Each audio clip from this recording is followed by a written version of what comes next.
దేవతలకి చెప్పేటటువంటి చారణుల యొక్క ఒక్కసారి వాళ్ళ స్మరణతో ప్రారంభమవుతుంది.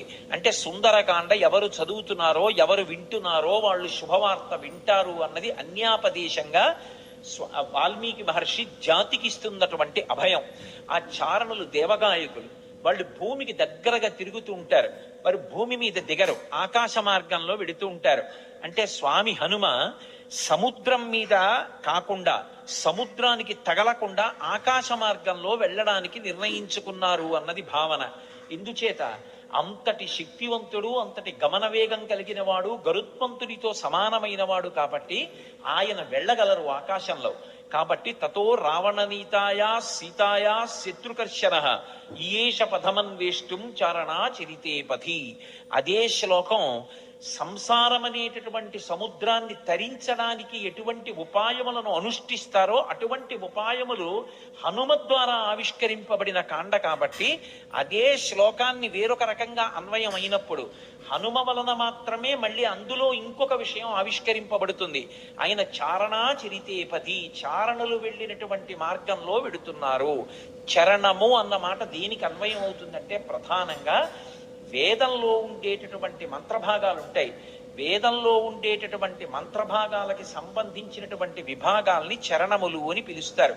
చారణ చరితేపతి అంటే వేదము చేత చెప్పబడినటువంటి సంప్రదాయబద్ధమైనటువంటి మార్గంలో ప్రయాణం చేసి బ్రహ్మ విద్యాస్వరూపిణి అయినటువంటి సీతమ్మ జాడ తెలుసుకోవడానికి ఒక గొప్ప ఉపాసకుడు ఉపాసన ప్రారంభం చేశాడు.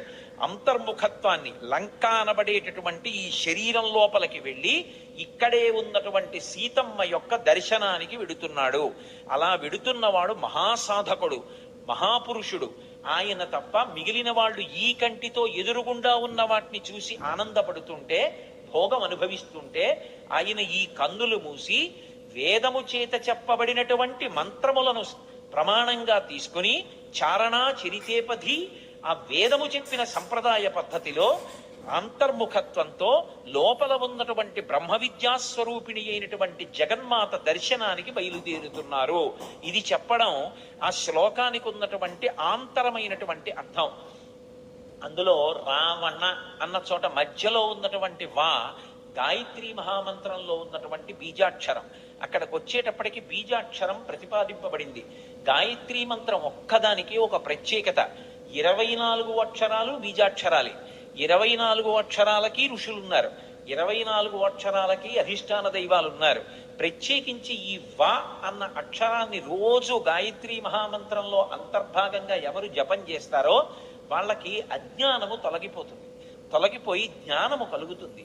అంత గొప్పగా అజ్ఞానమును తొలగించగలిగినటువంటి ఒక యోగి స్వరూపయ్యి అటువంటి మార్గాన్ని మనకి ప్రచోదనం చేస్తూ ఉపాసన రహస్యములను ఆవిష్కృతమయ్యేటటువంటి రీతిలో స్వామి హనుమ లంకాపట్టణానికి బయలుదేరుతున్నారన్నది ఆ శ్లోకంలో సంకేతం. అందుకని తతో రావణనీతాయా సీతాయా శత్రుకర్షణ ఈయేష పథమన్వేష్టం చారణా చరితేపథి. శత్రుకర్షణ అంటే శత్రువులను అణచినవాడు. ఏవి శత్రువులు?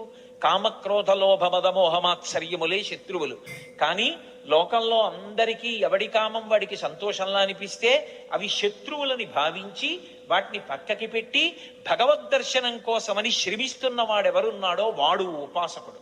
అందుచేత ఆయన శత్రుకర్షణుడైనటువంటి హనుమ బయలుదేరుచున్నారు. ఈ శ్లోకంలో గొప్ప విషయం ఏమిటంటే అసలు ఎప్పుడూ రామాయణం వినని వాడికి ఈ శ్లోకంతో కథ మొదలు పెట్టారనుకోండి, అందులో హనుమ పేరు లేదు.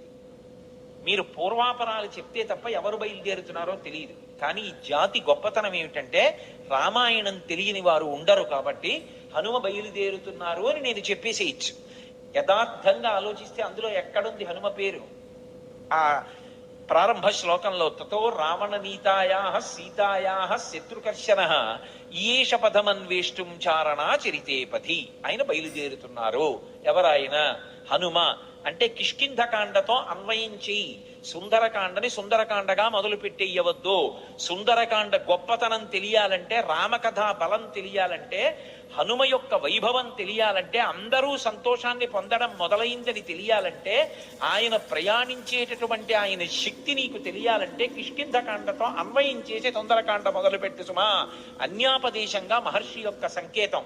అందుకని ఇప్పుడు స్వామి బయలుదేరడానికి సిద్ధంగా ఉన్నారు. ఆ నిలబడినటువంటి స్వామి యొక్క మూర్తిని వర్ణిస్తూ అంటారు ఆయన, దుష్కరం నిష్ప్రతిద్వంద్వం చికీర్షం కర్మవానర సముదగ్ర శిరోగ్రీవో గవాం పతిరివాబభౌ అంటారు. ఆయన తల బాగా రిక్కించి 2 చేతులు నడుం మీద పెట్టి బలాన్ని పుంజుకుని దూరంగా 100 యోజనముల సముద్రాన్ని చూస్తూ ఆ దక్షిణ దిక్కు వంక చూస్తూ నిలబడితేట ఆయన ఎలా ఉన్నారంటే, ఎదురుగుండా ఒక పెద్ద ఆబోతు నిలబడిందా అన్నట్టుగా ఉన్నారట. ఆబోతు నిలబడిందా అన్నట్టుగా ఉన్నారన్న దాంట్లో ఒక సంకేతం. ఆబోతు అంటే నందీశ్వరుడు. నందీశ్వరుడు అంటే లోపల ఆనందం పొందుతూ ఉంటాడు. నంది శివాలయంలో ఎప్పుడు శివలింగాన్ని చూస్తూ ఉంటాడు. ఆయన దగ్గరికి వెళ్ళి మీరు మేళం చెయ్యండి, రోహిణీ కార్తెలో ఎండ రానివ్వండి, రోళ్లు పగిలిపోతుండనివ్వండి, హోరుమని వర్షం పడుతుండనివ్వండి, భక్తి ఎక్కువైపోయాయని తోక కింద దీపం పెట్టండి, అరటిపండు ముక్క తీసుకెళ్లి ఆయన మూతికి రాసేసి గాజు ఈగలు ముక్కులో దూరనివ్వండి, ఆయన తల కూడా ఇలా కనపడదు. పృష్ఠభాగాన్ని ప్రపంచానికి ఇస్తాడు, దృష్టిని శివలింగం మీద పెడతాడు. దుష్కరం నిష్ప్రతిద్వందం చికీర్షం కర్మవానర సముదగ్ర శిరోగ్రీవో గవాం పతిరివాబభౌ. అసలు ఆ శ్లోకాన్ని చదవడం కష్టం. అంటే అది సామాన్యమైన విషయం కాదు సుమా, అందరూ చేయగలిగిన విషయం కాదు. కాంచనలంకలో రావణుని చేత బంధీకృత అయినటువంటి సీతమ్మ తల్లి దర్శనం చేస్తానని ధైర్యంగా సంకల్పం చేసి నిలబడగలగడమే అంత తేలికైన విషయం కాదు.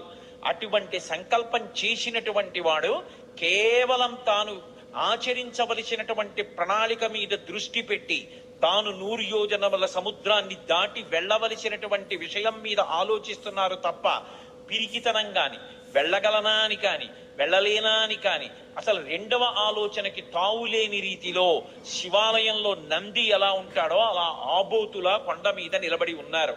అలా ఆయన్ని చూస్తే నీటి మడుగు మధ్యలో నిలబడిన ఏనుగా అన్నట్టుగా ఉన్నారట.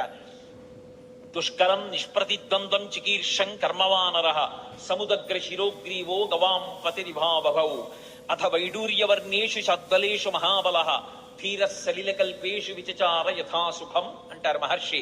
అథ వైఢూర్యవర్ణేషు షద్బలేషు మహాబల. ఆకుపచ్చని రంగులో ఉన్నటువంటి మెత్తటి పచ్చిక బయళ్ళున్నాయి అక్కడ.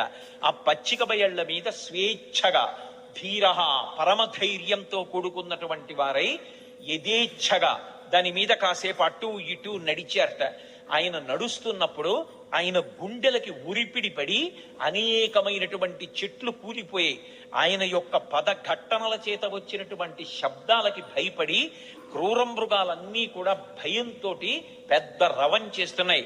ఆయన మాత్రం ధీరుడై పచ్చిగడ్డిలో అటు ఇటు తిరిగారు.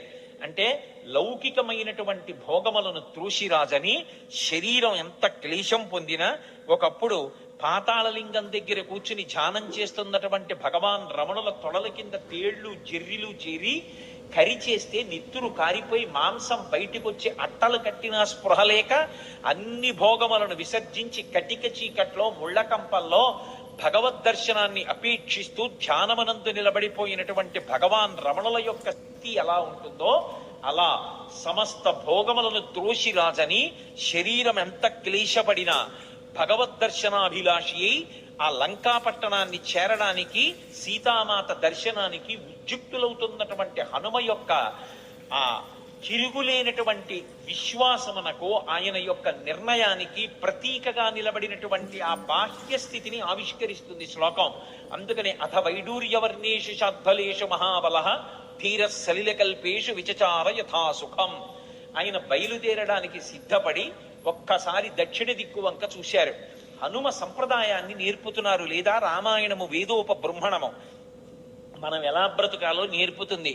సూర్యాయ సూర్య భగవానుడికి నమస్కారం. వెడుతున్న కార్యం లంకాపట్టణానికి వెళ్ళి సీతమ్మను అన్వేషించాలి.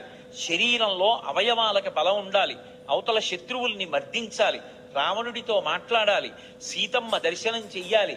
దీనికి ఇంద్రియములన్నిటికీ కూడా పటుత్వం ఉండాలి. సమస్త ఇంద్రియములకు పటుత్వమునివ్వగలిగినటువంటి మహేంద్రుడికి నమస్కారం. సూర్యాయ మహేంద్రాయ పవనాయ, ఈ శరీరాన్ని ఇచ్చినటువంటి నా తండ్రి వాయుదేవుడికి నమస్కారం. స్వయంభువే, స్వయంభువే అంటే బ్రహ్మగారిని ఒక అర్థం, లేదా రామచంద్రమూర్తికే నమస్కారం చేశారని ఒక అర్థం. స్వయంభువే భూతేభ్యంజలిం కృత్వా, సమస్త భూతకోటికి నమస్కరిస్తున్నాను. నేను వెడుతున్న ఈ కార్యం ఇంత గొప్ప కార్యం, దీనికి సమస్త భూతములు నాకు ఉపకరించుగాక. ఎంత వినయంతో బయలుదేరుతున్నారో చూడండి. ఎంత పెద్ద కార్యాన్నైనా ఎవడు సాధిస్తాడంటే, ఎవడు వినయంతో నిలబడగలడో వాడు సాధిస్తాడు తప్ప, ఇంత పెద్ద కార్యం మీద వెడుతున్న వాడిని నేననుకున్నవాడు ఎవడున్నాడో వాడు సాధించలేడు. ఇన్ని కోట్ల మంది వానరులు చెయ్యలేని పని చెయ్యడానికి ఆయన ఒక్కడెడుతున్నాడు. కానీ మీరు చెయ్యలేని దానికి నేను ఎడుతున్నానంట లేదు. ఇంత పెద్ద కార్యానికి నేను వెడుతున్నాను కాబట్టి మీరందరూ నాకు ఉపకారం చెయ్యాలి. మీరు లేని నేను చెయ్యలేను. భూతేభ్యంజలిం కృత్వా చకార గమనేమతిం. కానీ వెడుతున్నది దక్షిణ దిక్కుకు వెడుతున్నారు. ఏదైనా శుభకార్యం ప్రారంభం చేస్తూ దక్షిణ దిక్కుకి తిరిగి నమస్కారం చెయ్యకూడదు. ఒక్క సంధ్యావందనంలో మాత్రం దిగ్దేవతా నమస్కారం అని చేస్తాం. చేసినప్పుడు 4 దిక్కులకి పైకి కిందకి కూడా నమస్కారం చేస్తాం. ఉత్తప్పుడు ఎప్పుడూ కూడా దక్షిణ దిక్కుకి తిరిగి నమస్కారం చేయకూడదు. అలా చేస్తే అది పితృలోకాధిపతి అయినటువంటి యమధర్మరాజు గారికి అందుతుంది. అందుకని దక్షిణ దిక్కుకి నమస్కారం చెయ్యరు. కాబట్టి దక్షిణానికి చెయ్యకూడదు. కాబట్టి సంప్రదాయంలో తేజస్సు పెరగాలి అంటే తూర్పు దిక్కుకి తిరిగి నమస్కారం చెయ్యాలి. అంజలిం ప్రాముఖ కుర్వన్ పవనాయాత్మయోనయే తతో హి బహుదే గంతుం దక్షిణో దక్షిణాం దిశం. దక్షిణ దిక్కుకు వెళ్ళడానికి తన శరీర బలాన్నంతటినీ కూడా పుంజుకుని శరీరాన్ని పెద్దదిగా పెంచే ముందు ఒక్కసారి తూర్పుకి తిరిగారు. దక్షిణానికి ప్రయాణం, కానీ తూర్పుకి తిరిగి అంజలి ఘటించారు సూర్యనారాయణమూర్తికి. అంజలి ఘటించి తన తండ్రి అయినటువంటి వాయుదేవుడికి ఇంకొక్క మారు నమస్కారం చేశారు. శరీరాన్నిచ్చినటువంటి తండ్రి అంటే శంకరాయచ మయస్కరాయచ అంటుంది. పరమశివుడు ఇంట్లో తిరిగితే కరచరాదులతో అదే తండ్రి. అటువంటి తండ్రి రూపంలోనే పరమేశ్వరుడు తిరుగుతూ ఉంటాడు అని. అటువంటి తండ్రికి వేరొక్క పర్యాయం నమస్కారం చేశారు. అంజలిం ప్రముఖ కుర్వన్ పవనాయత్మయోనయే తతో హి వృతే గంతుం దక్షిణో దక్షిణాం దిశం. ఇప్పుడు ఇక బయలుదేరాలి. పెద్ద శరీరాన్ని పర్వతంలా పెంచారు. పెంచి ఇక బయలుదేరడానికి సిద్ధపడుతూ సచచాలాచలశ్చాపి ముహూర్తం కపిపీడిత తరుణాం పుష్పితాగ్రాణాం సర్వం పుష్పమశాతయత్ గిరిణా పీడ్యమానేనా పీడ్యమానాని సర్వశః గుహావిష్టాని భూతాని వినేదుర్వికృతైశ్వరైః తాస్తథా సవిషైర్దష్టా కుపితైస్తైర్మహాశిలాః జజ్వల పావకో దీప్తా బిబిదుశ్చ సహస్రధా యాని ఔషధజాలాని తస్మిన్ జాతాని పర్వతే విషఘ్నాన్యపి నాగానాం నశేకుష్యమితుం విషం అన్నారు మహర్షి. ఎంత అద్భుతంగా వర్ణించారు. పర్వతాకారుడై నిలబడి ఆ మహేంద్ర పర్వతాన్ని తన 2 పాదముల చేత గట్టిగా పీడించారు. ఆ తొక్కి పట్టేటప్పటికి గుహలన్నీ కూడా మూసుకుపోయాయి. ఆ మూసుకుపోయే ముందు ఆ పర్వతం కదిలింది. కదిలి చెట్లకున్నటువంటి పువ్వులన్నీ రాలిపోయాయి. ఆ రాలిపోయినటువంటి పువ్వులన్నీ ఆయన ఒంటి మీద మహేంద్రగిరి మీద పడ్డాయి. ఇది మహేంద్రగిరి పుష్పాల కొండ అనిపించింది. ఆయన ఒళ్ళంతా పువ్వులు. ఇంకొంచెం నొక్కారు. గుహావిష్టాని భూతాని వినేదుర్వికృతైశ్వరై. అందులో పెద్ద పులులు, సింహాలు, రకరకాలైన క్రూర జంతువులు ఉన్నాయి. ఆ గుహల్లో పడుకున్నాయి. ఎప్పుడైతే గుహ నొక్కుకుపోతోందో అవి బయటికి పారిపోదామని లేచి బయటికి వస్తున్నాయి. నడుం దాకా బయటికి వచ్చేటప్పటికి గుహ నొక్కుకుపోయింది. సగం శరీరం లోపలుండిపోయింది, సగం శరీరం బయట ఉండిపోయింది. అప్పటి వరకు ప్రశాంతంగా ఉన్నటువంటి మహేంద్రగిరి ఒక్కసారి క్రూర మృగాల యొక్క పెద్ద పెద్ద అరుపులతో కొండంతా నిండిపోయింది. ఉత్తర క్షణం ఆశ్చర్యపోయారు. ఏమైంది ఈ కొండకి? ఈ కొండ బద్దలైపోతోందా? ఎవరైనా రాక్షసులు వచ్చి దీన్ని భేదిస్తున్నారా అని. అంత పెద్ద అరుపులతో నిండిపోయింది. ఇంకా గట్టిగా నొక్కారు. నొక్కేటప్పటికి శాస్తదాస విషైర్దష్టాః కుపితైస్తైర్మహాశిలాః. అందులో పెద్ద పెద్ద నాగుపాములు కలుగుల్లో పడుకునున్నాయి. విషాలతో కూడుకున్నటువంటి సర్పములు, అనేకమైన సర్పములు ఉన్నాయి. ఇందాక గుహలు నొక్కుకున్నాయి. ఇప్పుడు చిన్న చిన్న కన్నాలు, కలుగులు కూడా నొక్కుకుపోతున్నాయి పర్వతం తొక్కేస్తుంటే. ఆ కలుగుల్లో ఉన్నటువంటి పావులన్నీ బయటికి బుస్ అని పైకొచ్చాయి. సగం పైకొచ్చేటప్పటికే ఆ కలుగు నొక్కుకుపోయింది. నడుం దగ్గర నుంచి లోపలకు ఉండిపోయింది, మిగిలింది పైకుండిపోయింది. వాటికి విశేషమైన ఆగ్రహం వచ్చి పడగలు విప్పాయి. ఆ పడగలు విప్పేటప్పటికి నల్లటి స్వస్తికాకారాలు కనపడుతున్నాయి. ఒక్కసారి మహేంద్రగిరి అంతా పావులన్నీ పడగలు విప్పితే స్వస్తికాకారంతో పావుల పడగల కనపడుతుంటే విచిత్రమైనటువంటి శోభని పొందింది. ఆ పడిపోతున్నప్పుడు బంగారు శిలలు, వెండి శిలలు కిందకి పడిపోతుంటే అవి ఉరుసుకున్నప్పుడు కొండంతా ఎక్కడ చూసినా బంగారు గీతలు, వెండి గీతలు, పచ్చగా తెల్లగా గీతలు పడిపోయింది. ఈ బయటికి వచ్చేసినటువంటి పావులు ఇవన్నీ ఎంతసేపట్లో, నేను వర్ణించినంతసేపు పట్టదు, ఒక్క క్షణకాలంలో బయటికి వచ్చినటువంటి పాములు తమ పడగలు విప్పి ఆ బాధ తట్టుకోలేక పక్కన ఉన్నటువంటి శిలల్ని కాటువేశాయి. వాటి విషం వచ్చి శిలలకి తగిలేటప్పటికీ ఆ శిలల్లోంచి అగ్నిహోత్రం పుట్టి ఒక్క క్షణంలో మహేంద్రగిరి అంతా కూడా అగ్నిహోత్రంలో తగలబడిపోతోంది. అక్కడ అనేకమైనటువంటి ఓషధులు ఉన్నాయి. యాని ఔషధజాలాని తస్మిన్ జాతాని పర్వతే విషఘ్నాన్యపి నాగానాం నశేకుష్యమితుం విషం. ఆ ఓషధులు పాముల యొక్క విషాన్ని పోగొట్టగలవు, కానీ అంత గొప్ప కాట్లు వేస్తే పుట్టినటువంటి విషంలోని అగ్నిహోత్రాన్ని అక్కడ ఉన్నటువంటి పాములు ఏవి కూడా, అక్కడ ఉన్నటువంటి ఓషధులు ఏవి కూడా ఆర్పలేకపోయాయి. భొక్కున మంటలు మండిపోతున్నాయి. ఒక పక్క గుహల్లో సగం శరీరాలు ఉండిపోయాయి. ఈ పావులు, క్రూర జంతువులు ఈ వేడి ఎక్కడ లేని అరుపులు అరుస్తున్నాయి. అలా అరుస్తున్నటువంటి సమయంలో అక్కడ విద్యాధరులు, గంధర్వులు మొదలైనటువంటి వాళ్ళు బంగారు పాత్రలు తెచ్చుకుని అందులో మద్యం పోసుకుని మంచి మంచి మాంసాలు తెచ్చుకుని తింటూ, ఎద్దుల యొక్క తోళ్లు భూమి మీద పరుచుకుని తమ కాంతలతో కలిసి కూర్చుని మాంసం తింటూ మద్యం సేవిస్తున్నారు. అకస్మాత్తుగా కొండ కదిలిపోయింది. దర్శయంతో మహావిద్యాం విద్యాధర మహర్షయ సహితాస్తస్తురాకాశే వీక్షాంచ కృష్ణ పర్వతం. దర్శయంతో మహావిద్యాం అంటారు మహర్షి. విద్యాధరులు, గంధర్వులు తమ యొక్క మహావిద్యని ప్రదర్శించారు. ఏమిటా మహావిద్య అంటే, కొండంతా కదిలిపోయి పావులన్నీ పైకి లేచి క్రూర మృగాలు అరిచి చెట్లన్నీ అకస్మాత్తుగా పువ్వులు కురిసేసి పెద్ద పెద్ద అరుపులు అరిచి అగ్నిహోత్రం పుట్టేసింది. బంగారు పాత్రలు వదిలేశారు, మద్యం వదిలేశారు, ఆహారం వదిలేశారు, ఎద్దుల తోళ్లు వదిలేశారు. భార్యల్ని మాత్రం సంకలో పట్టుకుని అకస్మాత్తుగా ఆకాశంలోకి ఎగిరిపోయి ఆధారం లేకుండా వాళ్ళు ఆకాశంలో నిలబడ్డారు. నిలబడి కాలిపోతున్నటువంటి మహేంద్రగిరిని చూశారు. చూసి ఆశ్చర్యపోయి వీక్షాంచ కృష్ణ పర్వతం, ఏమి ఈ కొండ బద్దలైపోతుందా, ఏమి ఎవరూ కనపట్టలేదు, ఏమైంది ఈ కొండకు, అసలు ఏం జరిగి అకస్మాత్తుగా మహేంద్రగిరి ఇలా అయిపోతోందని తెల్లబోయారు. వాళ్ళలా తెల్లబోతుండగా మహర్షులు, దేవగాయకులైనటువంటి చారణులు మొదలైనటువంటి దేవతల సంఘాలుగా నిలబడి చెప్పుకుంటున్నారు. ఏష పర్వత సంకాచో హనుమాన్ మారుతాత్మజ తితీర్షతి మహావేగ సముద్రం మకరాలయం.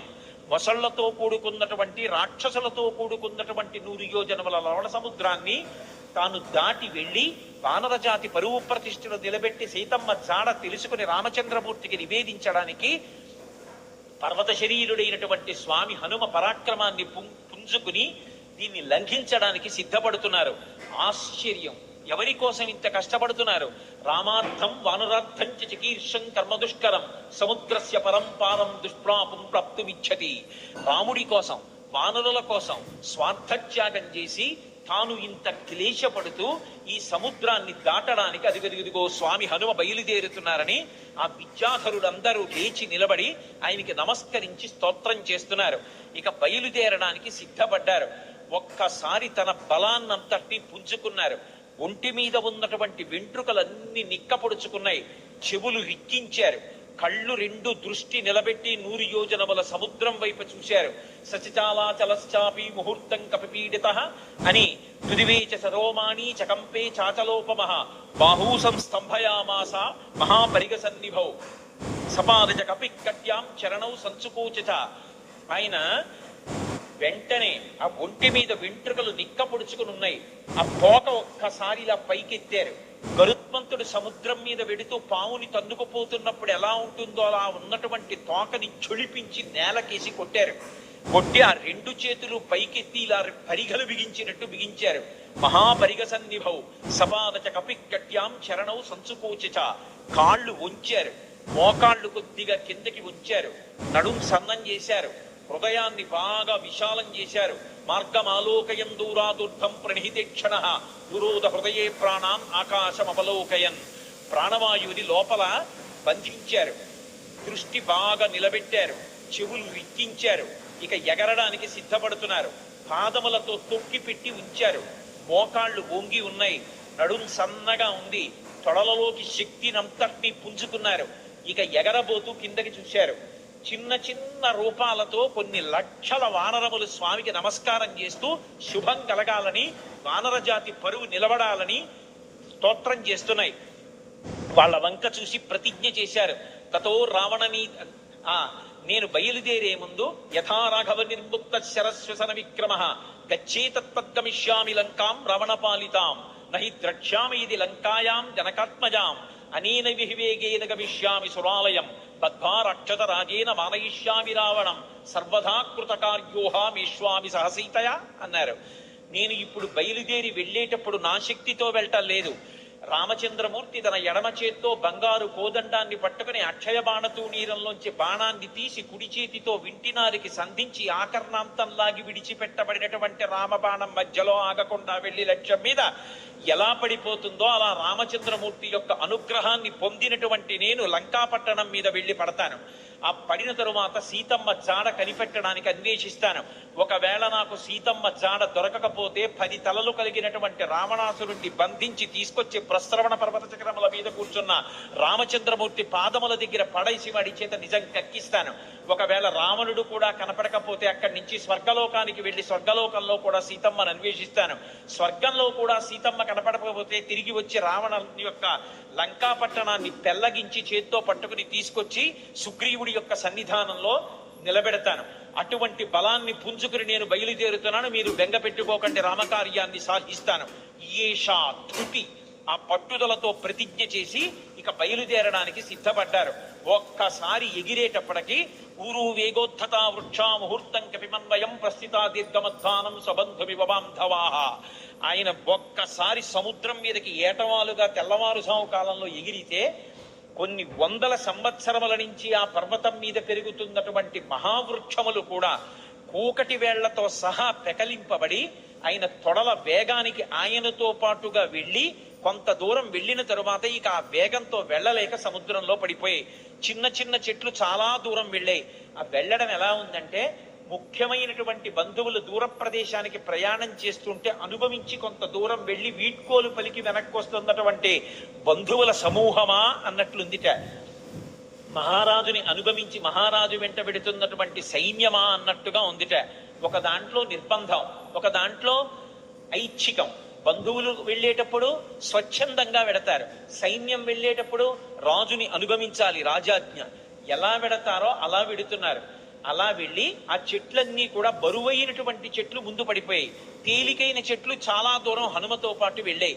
ఇన్ని చెట్లు ఏకకాలంలో పైకి లేచిపోయి ఆయనతో పాటు వెళ్ళిపోతుంటే ఈ చెట్లకున్నటువంటి పువ్వులన్నీ కూడా పడిపోతే స్వామి శరీరం నిండా ఎక్కడ చూసినా పువ్వులు, ఆకులు, మొగ్గలు అలంకృతమైపోయి అలంకృతమైపోతే ఆయన ఎలా ఉన్నారంటే విరుపులతో కూడుకున్నటువంటి మేఘం ఆకాశంలో ప్రయాణం చేస్తే ఎలా ఉంటుందో అలా ఉన్నారు.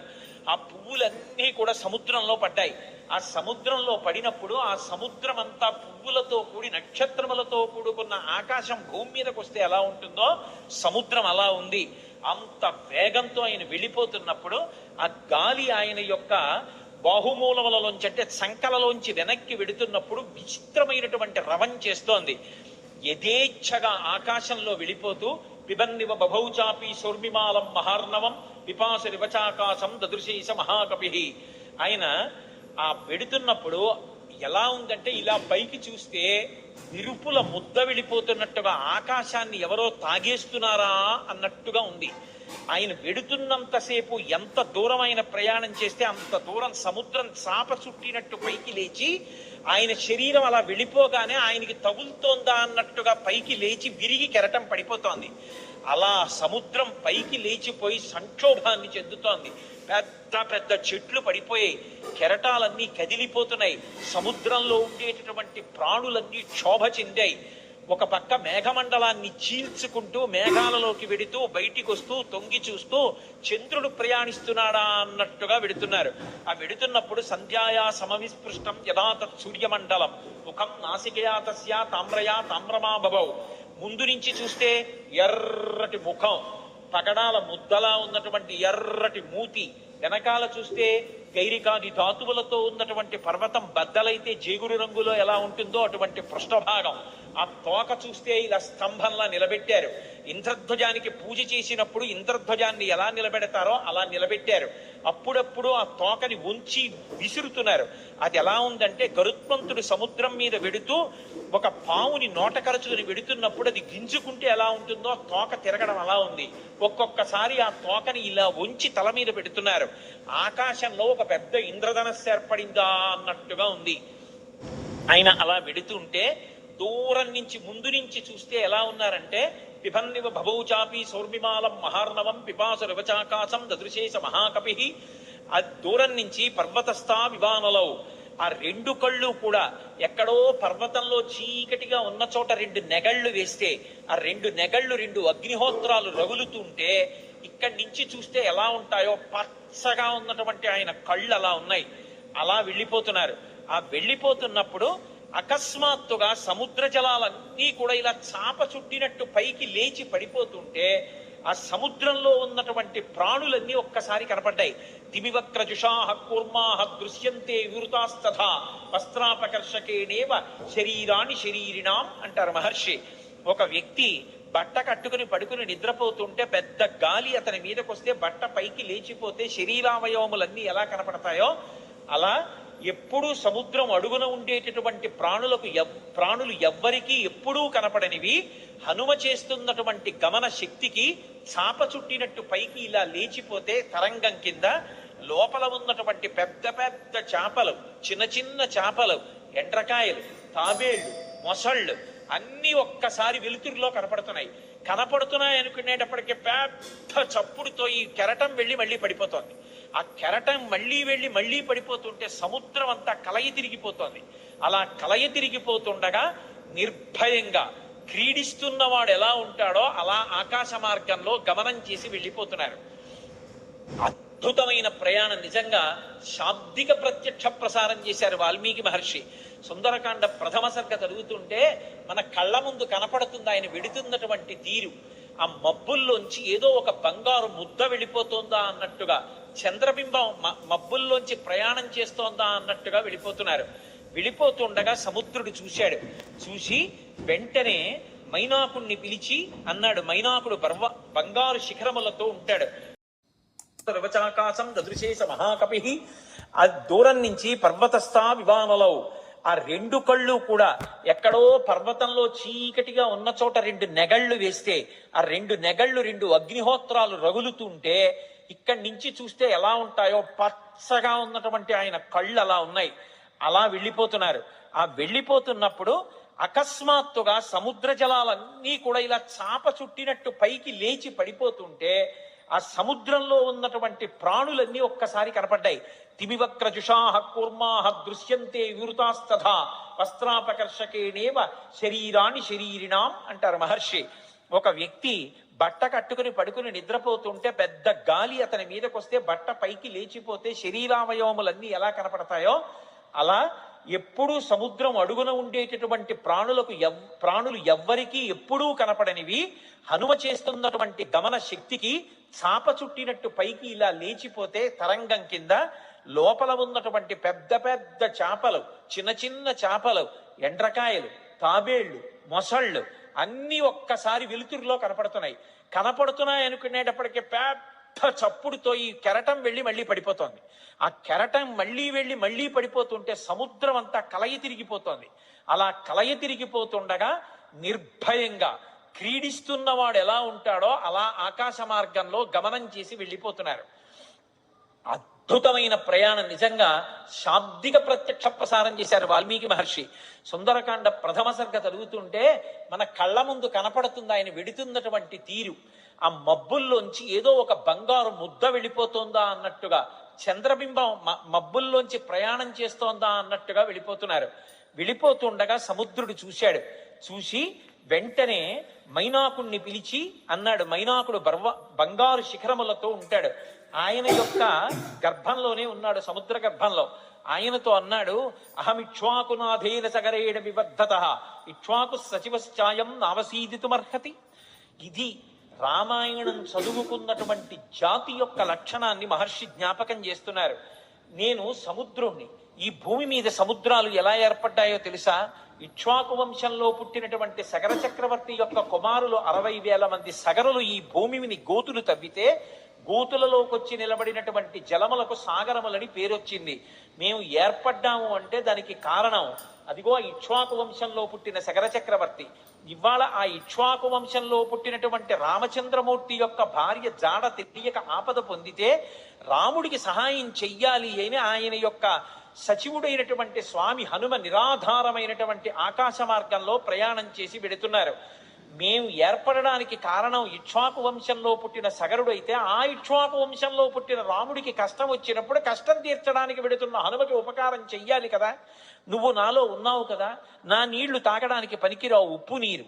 కానీ నీ ఎందు పర్వతములున్నాయి, ఆ పర్వతాల్లో చెట్లున్నాయి, చెట్లల్లో అనేకమైన తేనెపెట్లున్నాయి, కందమూలాలున్నాయి. ఒక వానరానికి అంతకన్నా ప్రీతికరమైనది ఏది ఉంటుంది? నువ్వు పైకి లేస్తే ఒక్కసారి ఆయన విశ్రమిస్తారు, విశ్రమించి కాస్త తేనె తాగుతారు, కాసిని కందమూలాలు తింటారు, తర్వాత ప్రయాణం చేస్తారు. అటువంటి మహానుభావుడు ఎడుతున్నప్పుడు మనం ఆయనకి కించిత్ ఉపకారం చెయ్యకపోతే ఎంత దోషం చేసినట్టు. పాతాళ సాప్రమేయస్యా ద్వారమావృత్య తిష్టసి తిర్యగూర్త్వమలశ్చైవ శక్తిస్తే శైలవర్ధితం.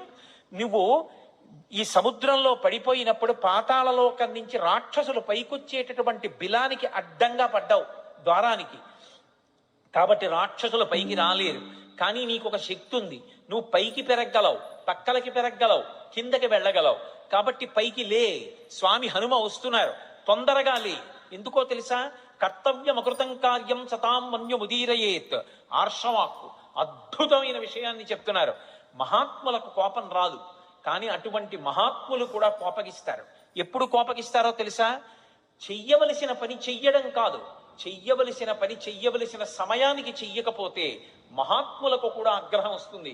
అందుకని ఆయన దాటిపోక ముందు నువ్వు లేవాలి. అయ్యో నాకు తెలిసి లేచేటప్పటికి ఆయన వెళ్ళిపోయారు అనకూడదు, ఆయన రాకముందు లేచి నిలబడాలి. మహాత్ములు వచ్చేటప్పటికి సిద్ధంగా ఉండాలి. అందుకని వారు రాకముందు లేచి నిలబడు, అంజలి ఘటించు, స్వాగతం పలుకు, పలికి ఆయనకి విశ్రాంతికి స్థానం కల్పించు.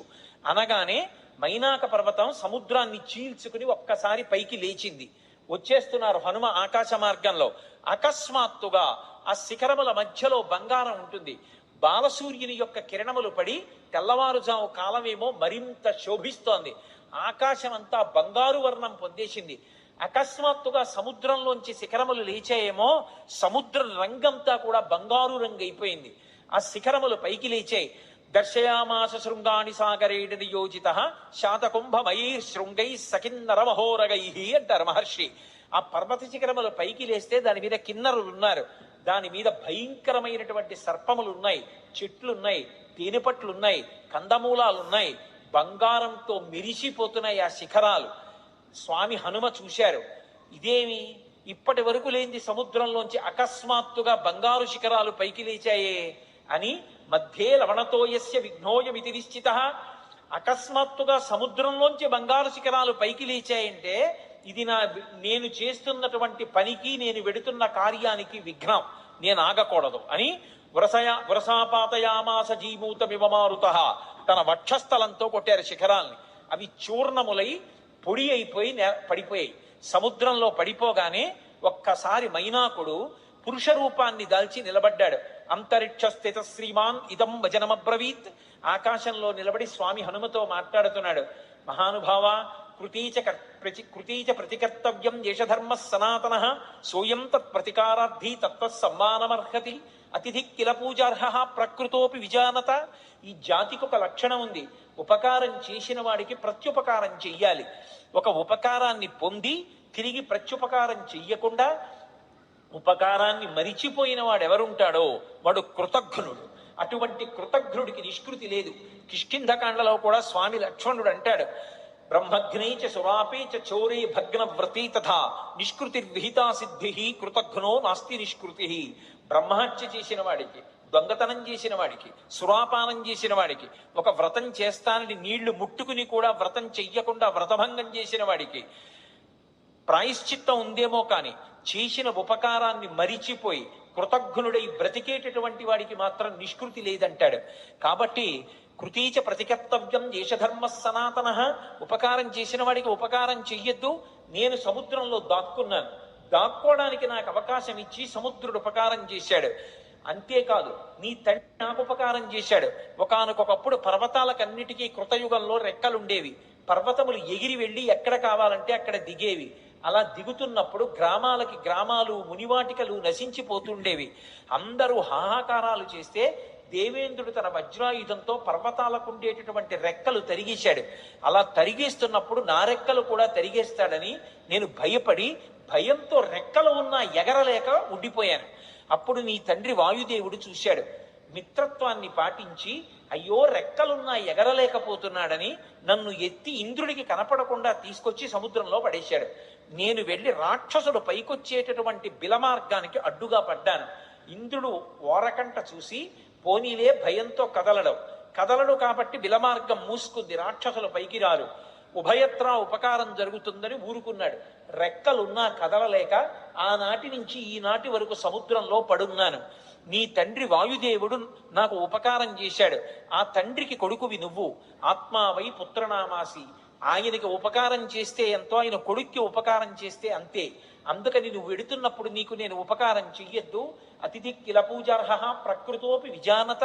అసలు ఒక అతిథి లభించడమే చాలా కష్టం జీవితంలో.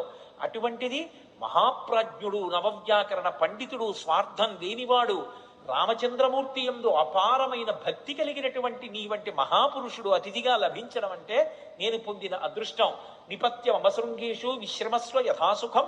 ఒక్కసారి నా పర్వత శిఖరముల మీద దిగవయా, కాసేపు విశ్రాంతి తీసుకో, ఇంత తేనె తాగు, కాసిని కందమూలాలు తిను, కించిత్ విశ్రమించు, మళ్ళీ బయలుదేరి వెళ్ళిపో అన్నారు. విన్నారు హనుమ. ఒక్కసారి నవ్వి ప్రీతోస్మి కృతమాతిథ్యం మన్యురేషోపనీయతాం త్వరతే కార్యకాలో మే అహస్యాప్యతివర్తతే ప్రతిజ్ఞాతమయా దత్తానస్తాతం వివిహాంతరే అంటారు. ప్రీతోస్మి కృతమాతిథ్యం, చాలా సంతోషం, మీరు నాకు ఆతిథ్యం ఇచ్చినట్టే, మీరు నాకు అన్నీ పెట్టినట్టే. కానీ అన్యురేషోపనీయతాం, మన్యువు పెట్టుకోకండి, అంటే కోపం పెట్టుకోకండి మనసులో. మీరు అన్న మాట నేను పాటించలేదని ఏమనుకోకండి. నేను ప్రతిజ్ఞ చేశాను, రామకార్యం మీద ఎక్కడా ఆగరు. రామచంద్రమూర్తి విడిచిపెట్టిన బాణం ఎలా వెడుతుందో అలా వెడతానన్నాను. అలా వెడతానన్న వాడిని అలా వెళ్లకుండా మధ్యలో దిగి విశ్రాంతి తీసుకుని వెడితే రామబాణంలా వెళ్ళినట్టు ఎలా అవుతుంది? ఇది హనుమ యొక్క ప్రజ్ఞ. అంతటి ప్రాజ్ఞుడైన, అంత శక్తివంతుడైన కేవలం నా ప్రయత్నం చేత సాధిస్తాననరు. రామచంద్రమూర్తి యొక్క సహాయం కావాలి. యథా రాఘవ నిర్ముక్త శరస్వసన విక్రమ, రాముడు వదిలిన బాణంలా వెడతాను. రామానుగ్రహం ఉండాలి. ఎవడైనా జీవితంలో వృద్ధిలోకి రావాలనుకున్నవాడు తాను చెయ్యవలసిన పని తాను చేస్తూ, తన ప్రయత్నం తాను చేస్తూ, ప్రయత్నానికి పక్కన భగవంతుని యొక్క అండదండలు కూడా కలగాలని కోరుకోవాలి. భగవంతుని యొక్క ఏ అనుగ్రహం లేకుండా కేవలం తన ప్రయత్నం వలన సాధిస్తాననుకోవడం మూర్ఖత్వం. ఎప్పుడూ అలా సాధించలేడు. ఈశ్వరుని యొక్క అనుగ్రహం తోడు కావాలి. అందుకే నేను కాదు, రాముడి విడిచిన బాణంలా వెడతాను, రామానుగ్రహం నా యందు నిలబడాలన్నారు. అందుకే మహానుభావుడు నేను రామబాణంలా వెడతానని ప్రతిజ్ఞ చేసి మధ్యలో ఆగలేను. అవతల వేళ దాటిపోతోంది, తొందరగా వెళ్ళాలి. ఏమనుకోకండి, ఎంత మర్యాదగా మాట్లాడతారో. ఒక్కసారి ముట్టుకున్నారు. ప్రీతోస్మి కృతమాతిథ్యం, మీరు నాకు ఆతిథ్యం ఇచ్చినట్టే. ఒక్కసారి ఇలా చెయ్యి వేశారు, ముందుకి దాటి వెళ్ళిపోయారు. సమస్త భూతములు ఆశ్చర్యపోయే, ఏమి ప్రజ్ఞావంతుడు. ఉపాసకుడు ముందు దైవాన్ని ఉపాసన చేయడం మొదలు పెట్టగానే ముందొచ్చేటటువంటి ప్రతిబంధకం ఏమిటంటే నమస్కారం. వద్దు మహాప్రభో అన్నా సరే వచ్చి కాళ్ళ మీద పడిపోతారు.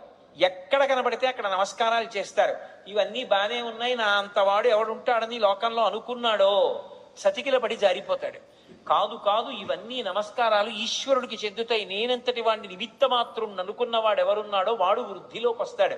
అందుకే మైనాకుడంతటి వాడు బంగారు శిఖరములతో పైకొచ్చిన ముట్టుకుని మర్యాదగా వెళ్ళిపోయారు తప్ప అక్కడ దిగలేదు, నిలబడలేదు. ముందుకెళ్ళిపోయారు. చూశారు, మహర్షులు చూశారు, గంధర్వులు చూశారు, కిన్నెర కింపురుషులు చూశారు, సిద్ధులు చూశారు, సాధ్యులు చూశారు. గబగబా నాగమాత సొరస దగ్గరికి వెళ్ళారు. వెళ్ళి ఆవిడితో అన్నారు, అమ్మా అమ్మా ఆశ్చర్యం, అయం వాతాత్మజ శ్రీమాన్ ప్లవతే సాగరోపరి హనుమాన్ నామ తస్యత్వం ముహూర్తం విఘ్నమాచర. అమ్మా, ఆశ్చర్యం చూశావా? స్వామి హనుమ సముద్రాన్ని లంఘించి వెళ్ళిపోతున్నారమ్మా. నువ్వు నాగమాతవి, సురసవి. ఏది ఒక్కసారి రాక్షస రూపాన్ని పొంది విఘ్నాన్ని కల్పించు. ఆయన ఏ పాటి నిలదొక్కుంటారో చూద్దాం. అమ్మ వెళ్ళిపోతున్నారమ్మా, తొందరగా విఘ్నం కల్పించు అన్నారు. అడగచ్చా ఆ మాట? అంటే ఇందులో ఒక విశేషం ఉంది. అసలు ఆ పేరే ఎంత గొప్ప పేరో, సురస. 3 అక్షరాలు కాబట్టి బేసి సంఖ్య. ఆడపిల్ల పుట్టినప్పుడు పెట్టడానికి యోగ్యమైన పేరు. పైగా అది నాగుల యొక్క తల్లి, అన్నిటిని మించి దక్ష ప్రజాపతి యొక్క కూతురు. అందుకని దాక్షాయణి అన్న పేరు అన్వయం అవుతుంది. ఆవిడ సామాన్యురాలు కాదు, అంత గొప్ప తల్లి. అందుకే సురస అని పేరు పెట్టారు. ఒక రకమైనటువంటి ఓషధికి ఈ పేరుకి అన్వయం అయ్యేటటువంటి పేరుతో పిలవడం అనేటటువంటిది లోకంలో సంప్రదాయంగా ఉంది. నాగసుగంధి అని. సురస 3 అక్షరాలు. అసలు ఆ పేరు పిలవడమే ఎంత అందంగా ఉంటుందో చూడండి. మంచి రసము, సురస. సురస ఎవరు? నాగమాత ఎవరు? ఎందుకు వచ్చింది?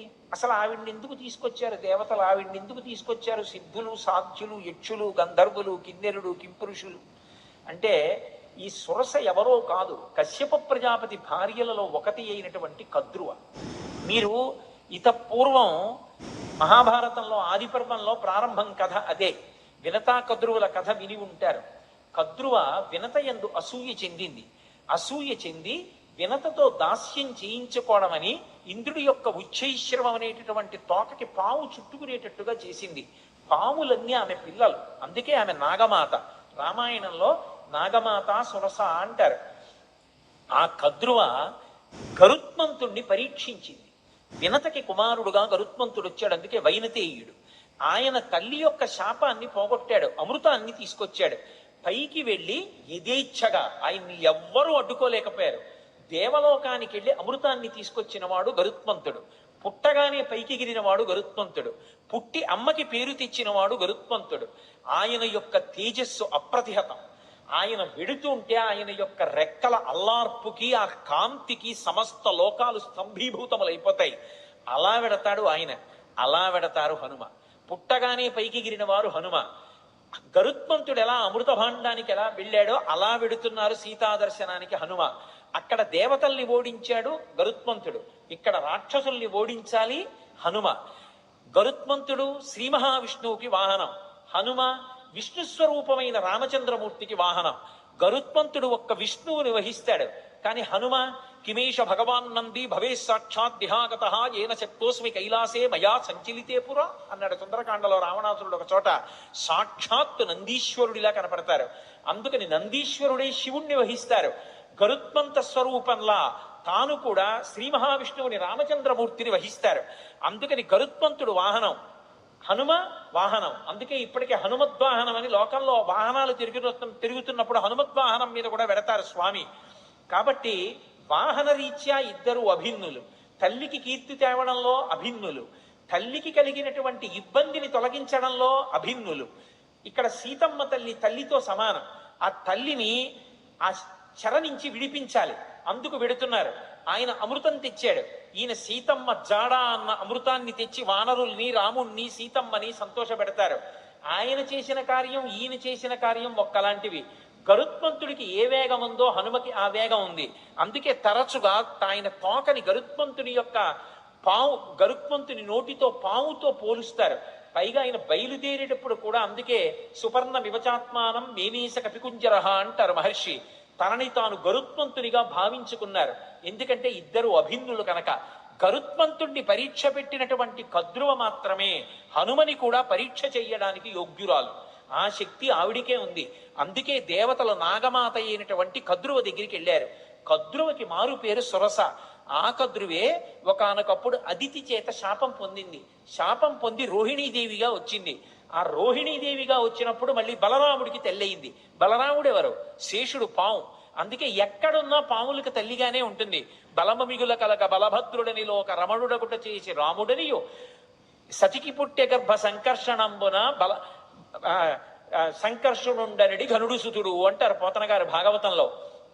శేషుడికి తల్లిగా రోహిణీదేవిగా నందవ్రజంలో ఒకనాడు కృష్ణ భగవానుడి యొక్క అన్నగారికి తల్లి అయింది. ఆ రోహిణీదేవియే కద్రువ. ఆ కద్రువయే సురస. సురస అన్న పేరుతో రాక్షసీ రూపాన్ని పొందింది. అందుకని మాతృస్థానీయ. అమ్మతో సమానురాలు. ఎందుకని అంటే గరుత్మంతునికి పినతల్లి, గరుత్మంతుడు హనుమ అభిన్నులు కాబట్టి గరుత్మంతునికి పినతల్లి, కాబట్టి పినతల్లి తల్లితో సమానం, కాబట్టి మాతృస్థానీయ. రాక్షసి రూపాన్ని పొందింది, పక్కనున్నటువంటి వినతని బాధ పెట్టింది, వైనితేయుల్ని బాధ పెట్టింది, తన పిల్లల్ని మొయ్యమంది పాముల్ని గరుత్మంతుణ్ణి. అలా గరుత్మంతుణ్ణి ఎలా శోధించిందో అలా ఇక్కడ హనుమని శోధించాలి. బాధ పెట్టినట్టు కనపడాలి, బాధ పెట్టి హనుమ యొక్క గొప్పతనాన్ని లోకానికి చాటాలి. అక్కడ గరుత్మంతుణ్ణి ఎలా పరీక్షించిందో ఇక్కడ అలా హనుమని పరీక్షించడానికి అధికారము కలిగినటువంటిది కద్రువ ఒక్కతే. అందుకే కద్రువని రాక్షసీ రూపంతో రమ్మన్నారు. కద్రువ రాక్షసీ రూపాన్ని పొంది వస్తే దాని పేరు సురస, కానీ ఆమె దాక్షాయణి, దక్ష ప్రజాపతి కుమార్తె, కశ్యప ప్రజాపతి యొక్క భార్య. అందుకే వినత కద్రువ ఇద్దరూ కూడా దక్ష ప్రజాపతి కుమార్తెలలో వాళ్లే. అందుకని ఆమె రాక్షసీ రూపాన్ని పొంది వచ్చి అడ్డంగా నించుంది. ఇప్పుడు నిలబడితే స్వామి హనుమ వచ్చేస్తున్నారు. ఆయన్ని చూసింది, చూసి ఆవిడంది, నువ్వు ఒక్కసారి నా నోట్లోకి ప్రవేశించు, భక్షయిష్యామి, నేను తినాలనుకుంటున్నాను, ప్రవిష్టోస్మి మమాననం, నా నోట్లోకి నువ్వు రా. తినాలనుకున్న వాళ్ళు తినేస్తారు, అంతేకాని నా నోట్లోకి నువ్వు రా ఏమిటి అంటే పరీక్షిస్తోంది అక్కడ. అంతేకాని సింహిక తినేసినట్లు తినేయాలనుకోవడం ఆవిడ లక్షణం కాదు, శోధించడానికి వచ్చింది. ఇక్కడ వివేకం కావాలి. ఇలా ఎందుకంది ఆ మాట? ప్రవిష్టోస్మి మమాననం అని ఎందుకనాలి? భక్షయిష్యామి, నిన్ను నేను తినేస్తాను, నా నోట్లోకి రా అనరు. తినేయాలనుకున్న వాళ్ళు తినడానికి ఆపేస్తారు వేగాన్ని, ఆపి నోరు తెరిచి పట్టుకుంటారు. ఆవిడ నోరు తెరిచి పట్టుకోవట్లేదు, నోరు తెరిచి రా అంటోంది. ఏమిటి తేడా? ఎందుకని? అది వివేకం అంటే. అది ఉందా హనుమకి? తట్టుకుంటారా? రేపు లంకలో ఇది పరీక్షిస్తున్నారు దేవతలు. వెంటనే ఆయన మహానుభావుడు హనుమ చూశారు, ఇదేదో ప్రతిబంధకం వచ్చిందే, రాక్షసు వచ్చిందే, నోరు తెరిచిందే. ఆయన ఏం బెగ్గబెట్టుకోలేదు. వెంటనే ప్రహృష్టవదన శ్రీమాన్ ఇదం వచనమబ్రవీత్, ఆయన ముఖంలో సంతోషం అలాగే ఉంది. ఉపాసన చేసేవాడు దైవాన్ని చేరాలనుకునేవాడికి అనేకమైన కష్టాలు వస్తాయి. ఒక్కొక్కసారి సన్మానాలు వస్తాయి, ఒక్కొక్కసారి పెద్దవాళ్లతో పరిచయాలు వస్తాయి, ఒక్కొక్కసారి ఎంతటి వాళ్ళు నమస్కారం చేస్తారు, ఒక్కొక్కసారి ఎవడో రాళ్లు విసురుతాడు.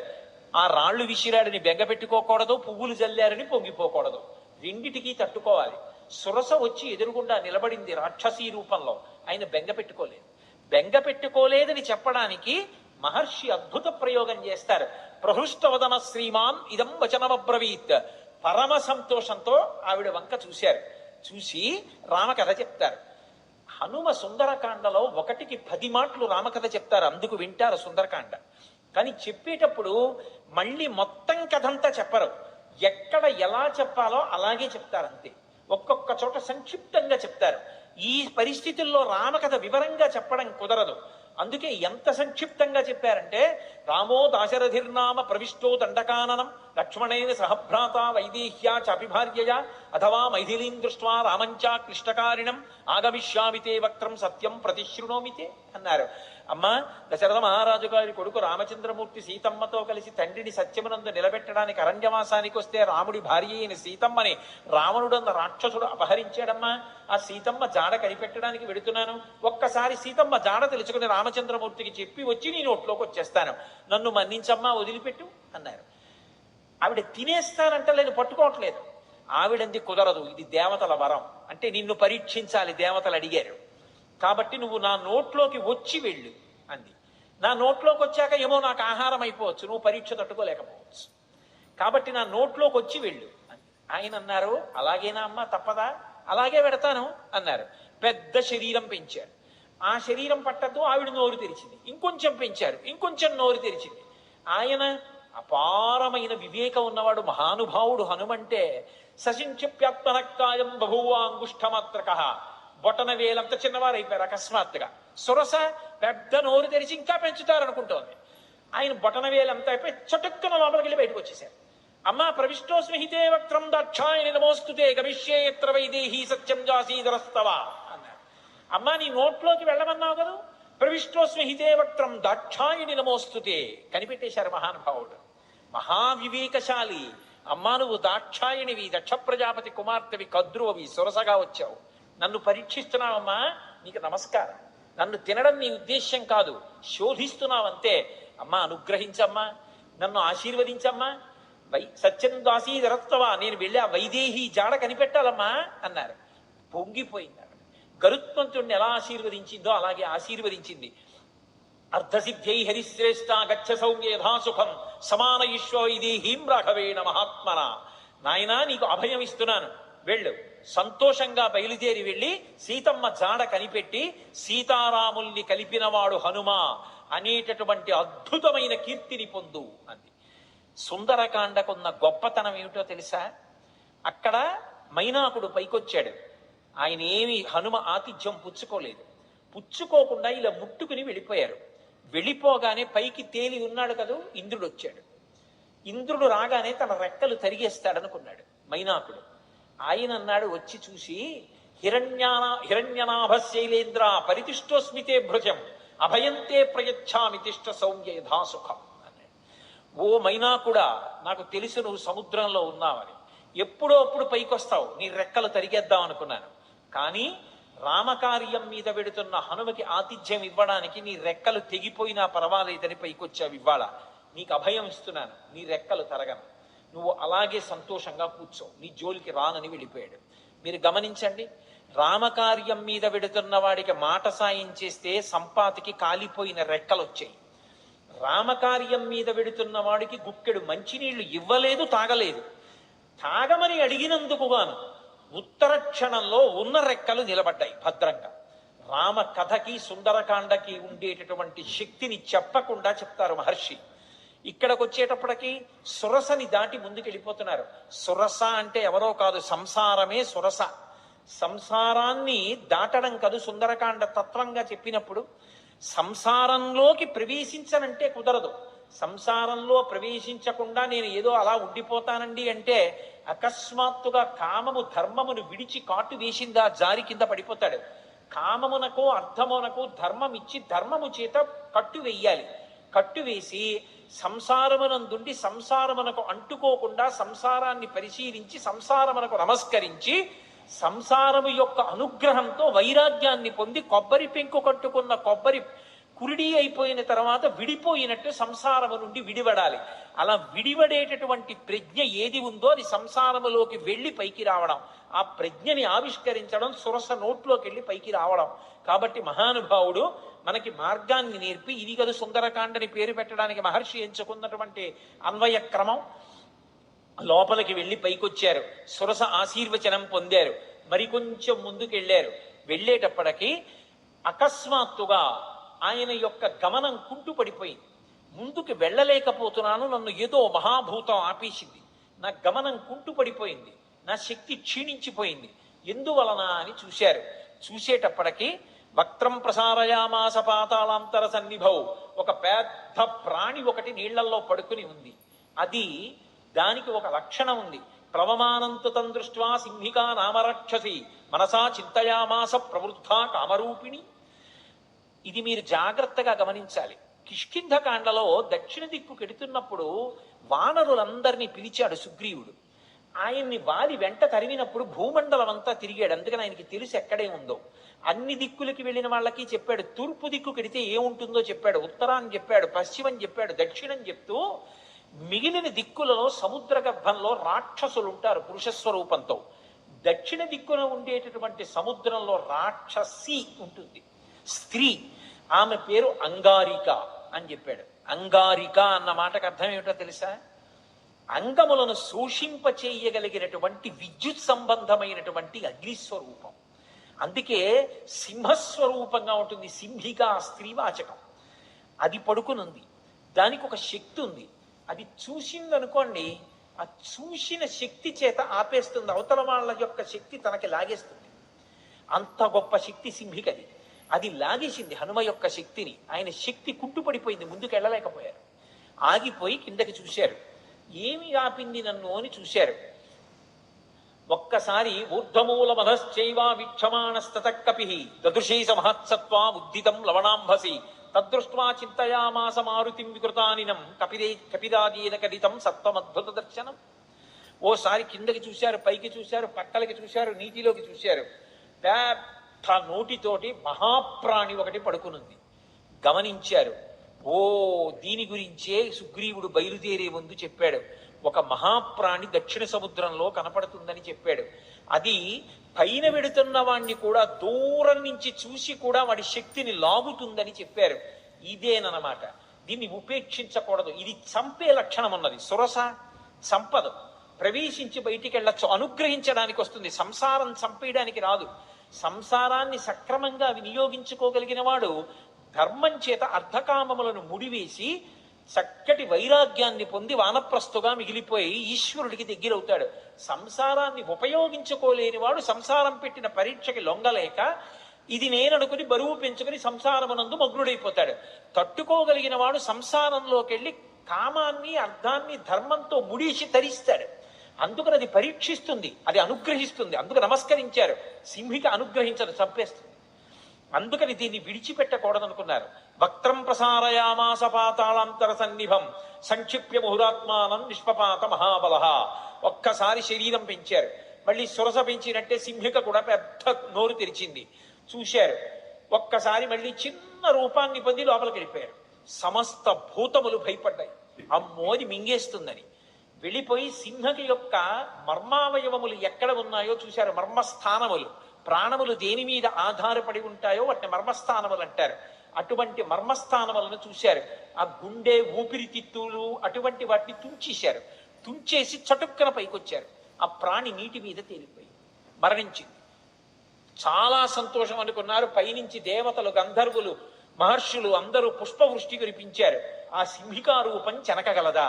అందుకే అది ఆయన చేత సంహరింపబడింది. సంహరించే వాటిని, ప్రమాదములు తెచ్చే వాటిని కూడా నిలబెట్టగలిగిన ప్రజ్ఞ కలిగినటువంటి మహాపురుషులు ఈ దేశంలో ఉన్నారనడానికి రామాయణం ప్రబల సాక్ష్యం. వెంటనే సింహికా సంహారం చేశారు, ముందుకెళ్ళిపోయారు. తతస్సలంబ సగిరే సమృద్ధే విచిత్రకూటే నిపపాతకూటే. లంబ పర్వతము అనబడేటటువంటి పర్వతం, ఆ పర్వతం మీద దిగారు. దాని నిండా సెలయేళ్లు, అనేకమైనటువంటి చెట్లు. ఒక్కసారి దిగి తన ఒంటి వంక చూసుకున్నారు. ఓహో, రామానుగ్రహం ఉండాలి, కానీ ఇటువంటి నూర్లు ఎన్నైనా దాటుతానన్నారు. మీతో నేను మనవి చేశాను, సుందరకాండ మీద ప్రవచనం చేసేటప్పుడు ఏదో ఒక మంగళప్రదమైనటువంటి ఘట్టం దగ్గరికి వస్తే తప్ప ఆపకూడదు. మిగిలినవి నేను సమయం చూసుకుని ఆపగలను, కానీ సుందరకాండ ప్రవచనం అలా చేయడానికి వీల్లేదు. సుందరకాండ ప్రవచనం చేస్తే మంగళప్రదమైన ఘట్టం దగ్గర ఆపాలి. అందుకే స్వామి 100 యోజనముల సముద్రాన్ని దాటి ఆవలి ఒడ్డుకి దక్షిణ తీరాన్ని చేరి లంబ పర్వతం మీద దిగి సంతోషంగా ఉన్నారు. లంకాపట్టణాన్నంతటినీ చూస్తున్నారు. మొదటి రోజు ఆయన చేసినటువంటి కార్యము సఫలీకృతమైంది అన్న